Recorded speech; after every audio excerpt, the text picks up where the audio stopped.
जलगांव में मतगणना केंद्र के बाहर जबरदस्त हंगामे की खबर सामने आ रही है। जलगांव नगर निगम के प्रभाग क्रमांक 10 में ये खबर मिल रही है, जहां पे तनावपूर्ण हालात है। उद्धव ठाकरे गुट के शिवसेना उम्मीदवार कुलभूषण पाटिल के समर्थकों ने यहां पर रीकाउंटिंग की मांग की है और इसे लेकर ही मतगणना केंद्र में भारी हंगामे की खबर है। जब प्रशासन ने दोबारा गिनती की मांग स्वीकार नहीं की तो कुलभूषण पाटिल के केंद्र से बाहर आते ही भीड़ उग्र हो गई और पुलिस के साथ में पथराव की भी स्थिति यहां पर खबरों में मिल रही है। सड़क किनारे खड़े दोपहिया वाहनों में तोड़फोड़ की कोशिश की गई है।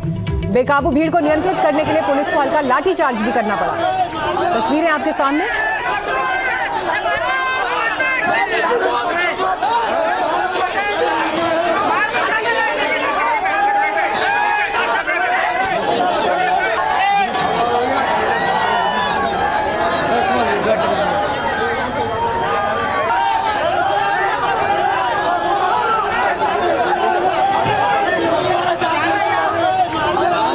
जलगांव की आप देख रहे हैं, शिवसेना यूबीटी के कार्यकर्ताओं में झड़प हो रही है। रीकाउंटिंग की मांग को लेकर यह बवाल हो रहा है कि दोबारा वोटों की गिनती हो और रीकाउंटिंग से इनकार कर दिया गया। उसके बाद यूबीटी यानी उद्धव की पार्टी के समर्थकों ने पथराव किया।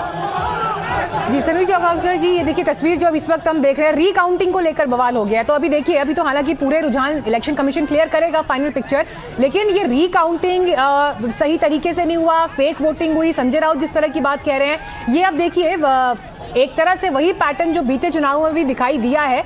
ऑपोजिशन हारने के बाद इस तरह के स्टेटमेंट देता है। समीर जी बिल्कुल निश्चित रूप से, लेकिन देखिए अगर नगर निगम का चुनाव देखें तो वोट का अंतर बहुत कम होता है, हार जीत बहुत कम वोट से होती है और कई बार कार्यकर्ता को लगता है कि भाई काउंटिंग बराबर नहीं हुई, लेकिन जब काउंटिंग बहुत प्रॉपरली की जाती है, अब ये संभव नहीं है कि हर बार आप हार गए 50-25 वोट से उसके बाद फिर काउंटिंग शुरू की जाए। मुझे लगता है कि वो चुनाव हार रहे होंगे तो उन्हें लगा होगा कि फिर से काउंटिंग की जाए, चुनाव ने कहा होगा कि भाई काउंटिंग बराबर हुई, उसको हम फिर से नहीं कर सकते हैं, तो उसके ऊपर उन्होंने कार्यकर्ता बाहर उग्र प्रदर्शन कर रहा है। ये ठीक नहीं है। ये बेसिकली गिरीश महाजन का एरिया है जलगांव, जो देवेंद्र फडणवीस के काफी करीबी केंद्रीय कैबिनेट मंत्री है, वहां से आते हैं। भारतीय जनता पार्टी का स्ट्रांग होल्ड है, तो अभी ऐसे कई जगह और प्रदर्शन होंगे। अभी बेसिकली ये तो मतलब महाराष्ट्र की संस्कृति इस चुनाव के नगर निगम की ऐसी बन गई कि जो जहां हारता है वहां पर वो पदों उसके खेमे के लोग शुरू कर देते हैं। तो कई और जगह ऐसी खबरें आएंगी। हालांकि दुखद है, अगर जो चुनाव परिणाम होता है उसे स्वीकार कर लेना चाहिए। हमारे साथ डॉक्टर राजू हैं शिंदे सेना से। राजू साहब, अगर मेरी आवाज मिल रही है, ये जो रुझान आ रहे हैं 123 महायुति प्लस, जिसमें आपके भी 32 हैं, लेकिन दूसरी तरफ हम देख रहे हैं महाअघाड़ी जिसमें राज ठाकरे और उद्धव ठाकरे उनके 81 हैं, इसमें उद्धव के 71 हैं। आपका मुंबई में क्लेम था मराठा वोटर पर, इसे आप कैसे कन्वर्ट करते हुए देख पा रहे हैं? शिंदे उद्धव से अलग हुए और उसके बाद पहला ये बीएमसी चुनाव था, आप इसके सक्सेस रेट के लिहाज से खुद को कैसे आंक रहे हैं? नहीं, आप अगर देखिए कि विधानसभा का चुनाव इसके जो पहले हुआ था, उस विधानसभा चुनाव के अंदर हमारे शिवसेना को हमने 80 सीट्स पूरे महाराष्ट्र में लड़ी थी, उसमें से 60 सीटें हम जीत के आए थे। तो महाराष्ट्र के मराठी वोटर्स ने हमें ऑलरेडी मैंडेट दिया है।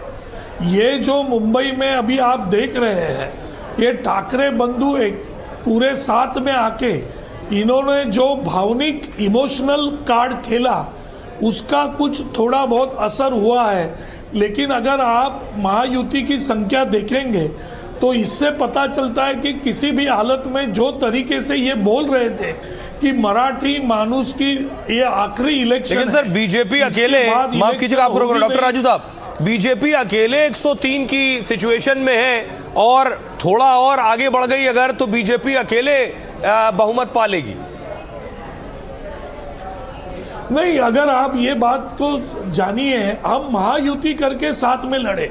सबसे पहली बात, इसमें क्या हो गया है कि हमारे भी वोट्स बीजेपी को ट्रांसफर हुए हैं और बीजेपी के वोट्स हमारे पास आए हैं। अगर साउथ मुंबई की बात करते हैं तो जहां का वोटिंग थोड़ा कम हो गया, अगर वहां के वोटर्स आप देखते हो तो वहां वोटर्स अगर थोड़े नीचे उतरते थे। जो राजू वाघमारे जी, आपको एक सेकंड के लिए रोकना पड़ रहा है क्योंकि बीजेपी दफ्तर में हलचल हमें तेज दिखाई दे रही है, गाड़ियों का काफिला वहां पहुंचना शुरू हो गया है। विकास बताइए जरा क्या चल रहा है वहां पर। विकास, हाँ, ऐसा लग रहा है देवेंद्र फडणवीस वहां पहुंच गए हैं, क्योंकि गाड़ियों का ये जो लंबा काफिला वहां पहुंचा है। और देखिए, मैन ऑफ द मैच कह लीजिए, मैन ऑफ द टूर्नामेंट कह लीजिए, घर से निकलने की ये तस्वीरें हैं। घर से निकलते हुए देखिए गाड़ियों का लंबा काफिला, पूरा उनका सुरक्षा कॉन्वॉय, उनके साथ में आई एम श्योर बाकी भी नेता उनके सपोर्टर्स होंगे। विकास लगातार बीजेपी दफ्तर के बाहर मौजूद है। विकास, ऐसा लग रहा है कि घर से निकल गए हैं तो आप पार्टी दफ्तर के लिए ही आ रहे हैं, अगर बीच में कुछ और प्लान नहीं है तो? विकास, आपल्यामध्ये उपस्थित झालेले आहे, आपण त्यांचं स्वागत करू। विकास, आप तक आवाज पहुंच रही है? चलिए विकास जैसे ही रिस्पॉन्ड करेंगे उनके पास बोलेंगे, क्योंकि यहाँ पर हाँ, लगाड़े बजना शुरू हो गए हैं, तो आवाज बड़ी मुश्किल से मिल रही है।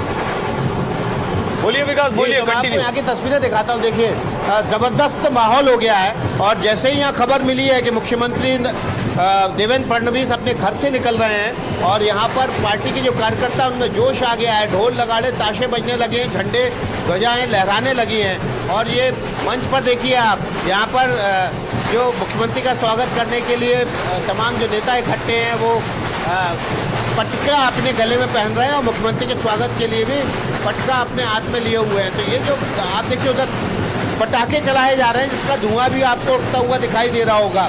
तो बीजेपी कार्यालय में सुबह जब परिणाम आना शुरू हुए, उसके बाद से जो माहौल था वो अपने चरम पे पहुंच गया। सुबह से पहली बार पटाखे चल रहे हैं। अभी तक अबीर गुलाल भी यहाँ पर नहीं उड़ाए, लेकिन जहाँ जहाँ पर से जैसे कि तस्वीरें आ रही हैं, जहाँ बीजेपी के कैंडिडेट जीत रहे हैं, वहाँ ज़रूर अबीर गुलाल उड़ाया जा रहा है। तो देखिए, ये जो चुनाव है, इसका मैसेज बहुत बड़ा है। जो महाराष्ट्र बीजेपी के अध्यक्ष हैं, वो यहाँ पर पहुँच चुके हैं। रविंद्र चौहान स्वागत करने के लिए मुख्यमंत्री देवेंद्र फडणवीस का। यहाँ से बमुश्किल उनका जो घर है वर्षा, वो मुश्किल से 10 मिनट की दूरी पर है। और घर से निकलने की तस्वीरें आई हैं, तो माना जा रहा है कि अब 10 मिनट के भीतर ही मुख्यमंत्री देवेंद्र फडणवीस यहाँ पर अपने कार्यकर्ताओं के बीच पहुँच जाएंगे।